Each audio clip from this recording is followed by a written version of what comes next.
ನಮಸ್ಕಾರ ವೀಕ್ಷಕರೇ. ಚಿಕ್ಕಬಳ್ಳಾಪುರ ಜಿಲ್ಲೆ ನೂತನ ತಾಲೂಕು ಚೇಳೂರಿನಲ್ಲಿ ಭಾರತ ರತ್ನ ಸಂವಿಧಾನ ಶಿಲ್ಪಿ ಡಾಕ್ಟರ್ BR ಅಂಬೇಡ್ಕರ್ ರವರ 135ನೇ ಜಯಂತಿ ಹಾಗೂ ಹಸಿರು ಕ್ರಾಂತಿ ಹರಿಕಾರ ಮಾಜಿ ಪ್ರಧಾನಿ ಡಾಕ್ಟರ್ ಬಾಬು ಜಗಜೀವನ್ ರಾಮ್ ರವರ 119ನೇ ಜನ್ಮ ದಿನಾಚರಣೆಯನ್ನು ಚೇಳೂರು KPS ಶಾಲಾ ಆವರಣದಲ್ಲಿ ತಾಲೂಕು ಆಡಳಿತ, ತಾಲೂಕು ಪಂಚಾಯತ್ ಹಾಗೂ ಸಮಾಜ ಕಲ್ಯಾಣ ಇಲಾಖೆ ವತಿಯಿಂದ ವಿಜೃಂಭಣೆಯಾಗಿ ಆಚರಿಸಲಾಯಿತು.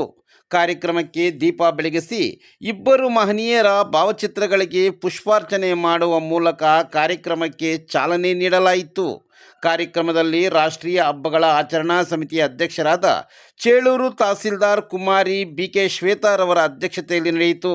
ಕಾರ್ಯಕ್ರಮದಲ್ಲಿ ಚೇಳೂರು PSI ಗಣೇಶ್ ನಾಯಕ್, ಗ್ಯಾರಂಟಿ ಯೋಜನಾ ಅನುಷ್ಠಾನ ಸಮಿತಿ ಅಧ್ಯಕ್ಷರಾದ PR ಚಲಂ, KDSS ಜಿಲ್ಲಾ ಸಂಚಾಲಕರಾದ ಕಡ್ಡೀಲು ವೆಂಕಟರಮಣ, PDO ವೆಂಕಟಾಚಲಪತಿ, ಪರಿಶಿಷ್ಟ ಜಾತಿ ಪರಿಶಿಷ್ಟ ಪಂಗಡಗಳ ಎಲ್ಲ ಸಂಘದ ಸಂಘ ಸಂಸ್ಥೆಗಳ ಅಧ್ಯಕ್ಷರು, ಪದಾಧಿಕಾರಿಗಳು ಮತ್ತು ಮುಖಂಡರು, ಜಾನಪದ ಗಾಯಕರು ಹಾಜರಿದ್ದು ಪ್ರತಿಭಾನ್ವಿತ ವಿದ್ಯಾರ್ಥಿಗಳಿಗೆ ಸನ್ಮಾನಿಸಿ ಗೌರವಿಸಲಾಯಿತು.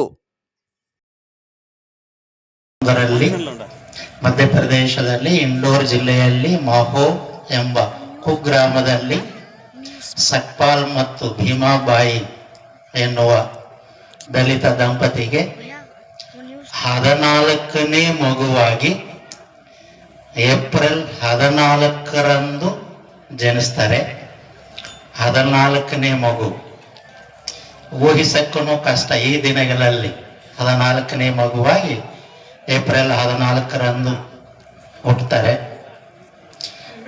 ದಲಿತ ಕುಟುಂಬದಿಂದ ಹುಟ್ಟಿರೋದ್ರಿಂದ ಅವರಿಗೆ ಪ್ರೈಮರಿ ಸ್ಕೂಲ್ಗೆ ಹೋದಾಗ ಅವರ ಅನುಭವಿಸಿದ ಕಷ್ಟಗಳನ್ನು ನೋಡಿದಾಗ ನಿಜವಾಗಲೂ ಜರ್ಜೀರ್ತರ ಆಗ್ತೀವಿ ನಾವು. ಯಾಕಂದರೆ ಅವರು ಹಾಕಿಕೊಟ್ಟ ಈ ಒಂದು ಸಂವಿಧಾನದ ಇದರಲ್ಲಿ ನಾವು ಜೀವನ ನಡೆಸ್ತಾ ಇದ್ದೀವಿ. ಅವರು ಪಟ್ಟ ಕೆಲವು ತುಂಡುಗಳನ್ನು ನಾನು ಹೇಳಕ್ಕೆ ಇಷ್ಟಪಡ್ತೀನಿ.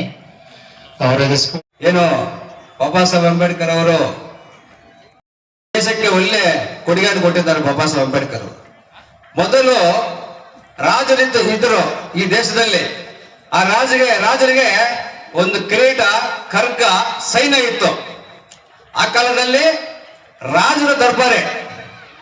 ಆದರೆ ಈ ಸಂವಿಧಾನ ಭಾರತ ದೇಶಕ್ಕೆ ಎಷ್ಟು ಅದ್ಭುತವಾಗಿ ಅಂತ ನಾವು ಅರ್ಥ ಮಾಡ್ಕೋಬೇಕು. ಇವತ್ತು ಎಲ್ರು ಮನೆಯಲ್ಲಿ ನೆಮ್ಮದಿಯಾಗಿ ನಿದ್ದೆ ಮಾಡ್ತಾರೆ ಅಂದ್ರೆ ಇದು ಸಂವಿಧಾನ ಕಾರಣ. ಮೊಟ್ಟ ಮೊದಲು ಹೆಣ್ಣು ಮಕ್ಕಳನ್ನ ನೆನೆಸ್ಕೋಬೇಕು. ಸಂವಿಧಾನ ಮೊದಲೇ ಅವರು ಹೆಣ್ಣು ಮಕ್ಕಳಿಗೆ ಯಾವ ತರ ಗೌರವ ಕೊಡ್ತಾ ಇದ್ರು, ಬರೀ ಅಡಿಗೆ ಮನೆಯಲ್ಲಿ ಮಾತ್ರ ಸಿಂತಾಗಿದ್ರು. ಆದ್ರೆ ಇವತ್ತು ಈ ದೇಶದಲ್ಲಿ ಹೆಣ್ಣು ಮಕ್ಕಳಿಗೆ ಬಾಬಾ ಸಾಹೇಬ್ ಅಂಬೇಡ್ಕರ್ ಅವರ ಕೊಟ್ಟಿರ್ತಕ್ಕಂಥ ಸಂವಿಧಾನ ಹಕ್ಕುಗಳನ್ನು ನೋಡಿದ್ರೆ ಅದರಿಂದ ಹೆಣ್ಣು ಮಕ್ಕಳು ಯಾವ ತರ ಅಭಿವೃದ್ಧಿ ಆಗಿದೆ ಅಂದ್ರೆ ರಾಷ್ಟ್ರಪತಿವರೆಗೂ ಅಭಿವೃದ್ಧಿ ಆಗಿದ್ದಾರೆ. ಇವತ್ತು KS, IAS, IPS ಎಲ್ಲರೂ ನೋಡಿದ್ರು ಕೂಡ ಹೆಣ್ಣು ಮಕ್ಕಳಲ್ಲಿ ಇವತ್ತು ಈ ಭಾರತ ದೇಶದಲ್ಲಿ ಅವ್ರದ್ದು ಒಂದು ಆಡಳಿತವನ್ನ ನಮ್ಮ ಸುರಕ್ಷಿತವಾಗಿದೆ ಅಂತ ನಾವು ಅರ್ಥ ಮಾಡ್ಕೋಬೇಕು. ಇದನ್ನ ಕಾರಣ ಯಾರಪ್ಪ ಅಂದ್ರೆ ಬಾಬಾ ಸಾಹೇಬ್ ಅಂಬೇಡ್ಕರ್ ಅವರು. ಇದನ್ನು ಹೆಣ್ಮಕ್ಳು ಚೆನ್ನಾಗಿ ಅರ್ಥ ಮಾಡ್ಕೋಬೇಕು.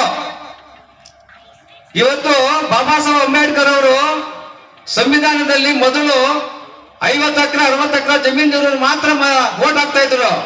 ಆದರೆ ಈ ದೇಶಕ್ಕೆ ಓಟನ್ನು ತಂದುಕೊಟ್ಟ ಮಹನೀಯರಿಗೆ ಇವತ್ತು ಎಲ್ಲರೂ ಸಮಾನ. ಕೋಟ್ಯಾದ ಬಂದವರಿಗೆ ಒಂದೇ ಓಟು, ಬಡವರಿಗೆ ಮರದ ಕೆಳಗಂದವರಿಗೂ ಒಂದೇ ಓಟು. ಈ ಓಟಿನಿಂದ ಯಾವ ತರ ಬದಲಾವಣೆ ಆಗಿದೆ ಅಂದ್ರೆ ತುಂಬಾ ಅಭಿವೃದ್ಧಿ ಆಗಿದೆ. ಆದರೆ ಕೆಲವರು ಈ ಸಂವಿಧಾನ ಏನು ಅಂದ್ರೆ ಕೆಲವರಿಗೆ ಅರ್ಥ ಆಗ್ಲಿಲ್ಲ. ಸಂವಿಧಾನ ಓದ್ಬೇಕು. ಇವಾಗ ನಮ್ಮ ಮನೆಯಲ್ಲಿ ಮಕ್ಕಳು ಕನ್ನಡ ಓದ್ತಾರೆ, ಕನ್ನಡ ಓದ್ತಾರೆ, ವಿಜ್ಞಾನ ಓದ್ತಾರೆ. ಸಮಾಜದಲ್ಲಿ ಏನು ನಡೀತದೆ ಅಂತ ಸಂವಿಧಾನವನ್ನು ಓದಬೇಕು. ಏನೇನು ಬಾಬಾ ಸಾಹೇಬರು ಅಂಶಗಳಿದೆ, ಹಕ್ಕುಗಳನ್ನು ಕೊಟ್ಟಿದ್ದಾರೆ, ಯಾವ ತರ ಬದುಕು ಬಾಳಬೇಕು ಈ ಭಾರತ ದೇಶದಲ್ಲಿ ಅಂತ ಬಾಬಾ ಸಾಹೇಬ್ ಅಂಬೇಡ್ಕರ್ ಸಂವಿಧಾನವನ್ನು ಎಲ್ಲರೂ ಕೂಡ ಮರೆಯದಿಂದ ನೀವು ಓದಬೇಕು. ಯಾಕಂದ್ರೆ ಮನೆಯಲ್ಲಿ ಮಕ್ಕಳಿಗೆ ಅಂಬೇಡ್ಕರ್ ಗುరించి ಇನ್ನೂ ಸರಿಯಾಗಿ ಯಾರಿಗೂ ಸರಿಯಾಗಿ ಗೊತ್ತಿಲ್ಲ.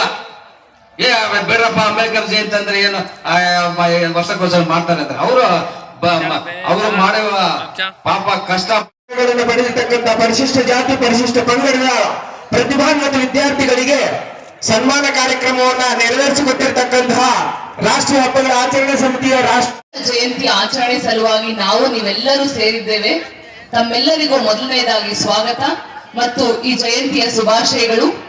ನಮ್ಮ ಈ ಕಾರ್ಯಕ್ರಮಕ್ಕೆ ಆಗಮಿಸಿರುವಂತಹ ಎಲ್ಲ ನಮ್ಮ ದಲಿತ ಸಮುದಾಯ, DSS ಮತ್ತು ಇತರ ಸಂಘಟನೆಗಳ ಪದಾಧಿಕಾರಿಗಳಿಗೂ ಹಾಗೂ ಈ ಕಾರ್ಯಕ್ರಮವನ್ನು ಆಯೋಜಿಸಿರುವಂತಹ ಸಮಾಜ ಕಲ್ಯಾಣ ಇಲಾಖೆಯವರಿಗೂ, RDPR ಅವರಿಗೂ ಹಾಗೂ ಕಂದಾಯ ಇಲಾಖೆ ಕಾರ್ಯವೃಂದಕ್ಕೂ ಹಾಗೂ ಪೊಲೀಸ್ ಇಲಾಖೆಗೂ ಹಾಗೂ ಎಲ್ಲಾ ತಾಲೂಕು ಮಟ್ಟದ ಅಧಿಕಾರಿಗಳಿಗೂ ಹಾಗೂ ಸಿಬ್ಬಂದಿ ವರ್ಗದವರಿಗೂ ಹಾಗೂ ಎಲ್ಲ ಚೇಳೂರಿನ ಪ್ರಜೆಗಳಿಗೂ ಅಂಡ್ ಮಾಧ್ಯಮ ಮಿತ್ರರಿಗೂ ತಮ್ಮೆಲ್ಲರಿಗೂ ಆತ್ಮೀಯ ಸ್ವಾಗತ. ಚಿಕ್ಕಂದಿನಿಂದಲೇ ಸಮಾಜದಲ್ಲಿರುವಂತಹ ಅಸ್ಪೃಶ್ಯತೆ, ಅಸಮಾನತೆಯನ್ನು ಹೋಗಲಾಡಿಸ್ಬೇಕೆಂದು ಅದನ್ನೆಲ್ಲ ಅನುಭವಿಸಿದಂಥವರು, ಅದನ್ನು ಹೋಗ್ಲಾಡಿಸ್ಬೇಕೆಂದು ತಮ್ಮ ಜೀವನವನ್ನೇ ಮುಡಿಪಾಗಿಟ್ಟಂತವರು.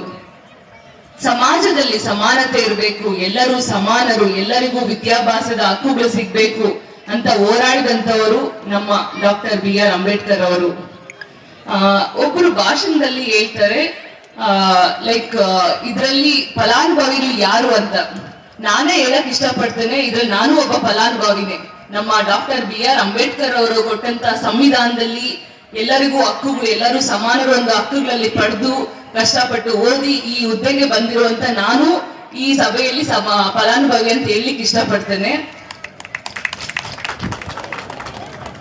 ಅಂತ ಡಾಕ್ಟರ್ BR ಅಂಬೇಡ್ಕರ್ ಅವರು ಹಾಗೂ ಹಸಿರು ಕ್ರಾಂತಿ ಹರಿಕಾರರು ಆದಂತಹ ಬಾಬು ಜಗಜೀವನ್ ರಾಮ್ ಇಬ್ಬರು ಮಹನೀಯರು ಹಾಕೊಟ್ಟಂತಹ ನಮ್ಮ ಮಾರ್ಗದರ್ಶನದಲ್ಲಿ ನೀವೆಲ್ಲರೂ ಸಾಗಬೇಕು. ಸಮಾಜದ ಉದ್ಧಾರಕ್ಕಾಗಿ ನಮ್ಮ ಜೀವನವನ್ನ ನಮ್ಮ ಕೈಯಲ್ಲಿ ಆದಷ್ಟು ನಾವು ಸಹಾಯ ಮಾಡಬೇಕು ಅಂತ ಹೇಳ್ತಾ ತಮ್ಮೆಲ್ಲರಿಗೂ ಮತ್ತೊಮ್ಮೆ ಮಹನೀಯರ ಜಯಂತಿಯ ಶುಭಾಶಯಗಳು. Thank you all.